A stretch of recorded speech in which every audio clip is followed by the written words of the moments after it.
one of the things that we love to do on this show is say hashtag narrative because we love to make fun of narratives, and especially when it comes to the NBA, which, look, basketball is a complicated sport to understand as far as understanding ball movement, where players are supposed to be, etc., all the different factors that go into 5-on-5 play.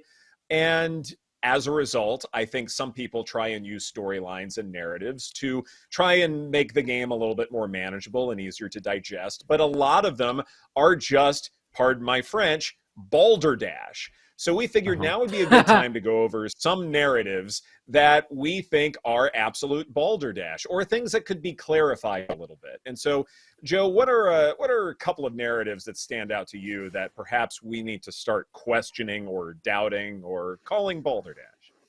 Well, we are in NBA playoff season, and what is the NBA built on? Narratives, storylines, barbershop, bar conversation, just arguing about the GOAT of this and that and the playoffs.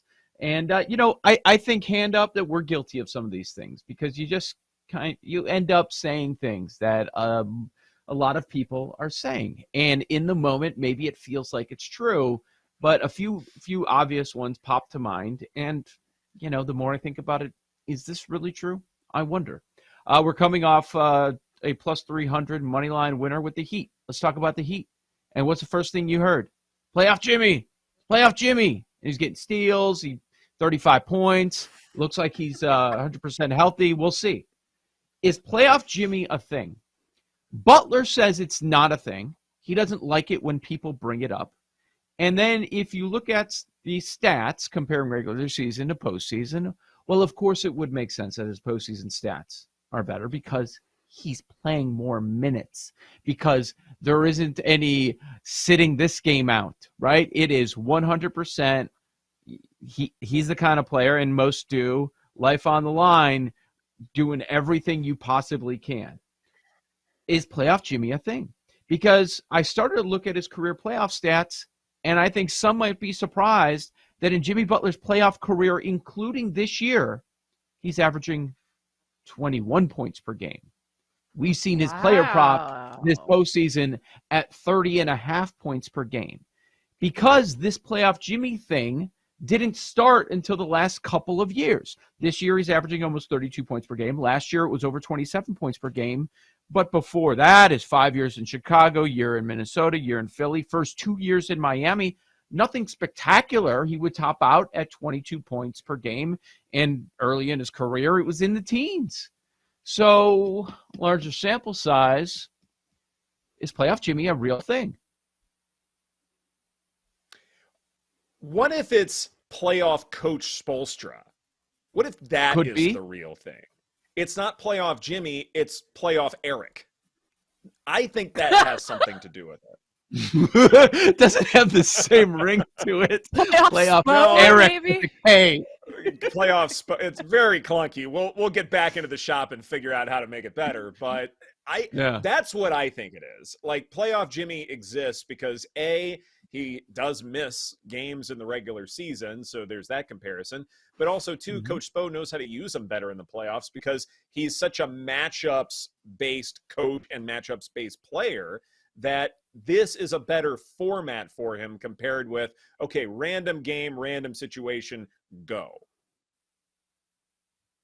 Is he in his prime in year 11? That's hard to say. He's playing his best. Is he not? Yeah. I don't watch a ton of regular season Heat games, but yeah, it seems like he's playing his best right now. Perhaps.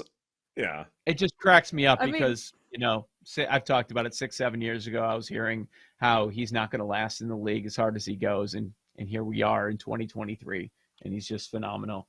I think that you're right, though. After a couple of years with Coach Spo, playoff Jimmy, in that Heat culture, as a leader of that team, nobody pushing up against it, doesn't seem like there's conflict in the locker room like we've seen at some of his other stops, which is why he was there for a very short period of time. It's the perfect combination for Jimmy. Yeah, I think I for would agree me, with like the Yeah. playoff Jimmy thing, it's more like we don't hear about him dropping 56 points on a regular basis during the regular season. And even though he's not doing it every night in the playoffs, like you said, his points total is way below that. I think it's just those couple games here and there where you're like, wow, 42, 56, even though he might have a 25 in there and bring that average down. We also don't hear about him doing that in the regular season. Because there are just so many storylines out there, and I think other players tend to usurp the spotlight. So yeah, Jimmy Butler is great in the playoffs, but there are a lot of key star players who maybe they aren't in advantageous positions in the playoffs to make names for themselves, but Butler is, and that may also have a lot to do with what we call him playoff Jimmy. Yeah. I mean, just scrolling through the game log, he's never had a regular season game in the 40s and 50s this season. Mm-hmm. Wow. Like he's done. Yeah. So I think it's maybe I just want to believe that Jimmy Buckets playoff Jimmy is a thing. It's like Santa Claus. Don't crush it for me. Yeah, right. He is the tooth fairy flying around to the rim. I think that's fair. That is fair. Okay, so here's one narrative that I want to talk about, and it involves betting on totals throughout the course of a 7-game series. I think we throw a lot of different things that seem very situational when it comes to, okay, well, the scene is shifting to the other venue, therefore that means we're going to see more offense or more defense, or we're going to see a completely different kind of game, or, backup shooters don't perform as well in certain spots, et cetera, et cetera. Contextually, we throw a lot of narratives out there when it comes to totals that ultimately balance each other out at the end of the season, at the end of a series. So one of the things that I did was simple exercise. I took every playoff game with every series in the last 5 years, and I just looked at their totals and said, okay, well, how do these totals shape up from one game to the next? And so when I'm looking at, say, a total for a game 1 of any series, your average is 218.4. Game 2, it actually goes up by a point to 219.6. Now, keep in mind that that's a really small number, and it may not be statistically significant in terms of being able to use some actionable intel going forward. So game 1, game 2, roughly the same.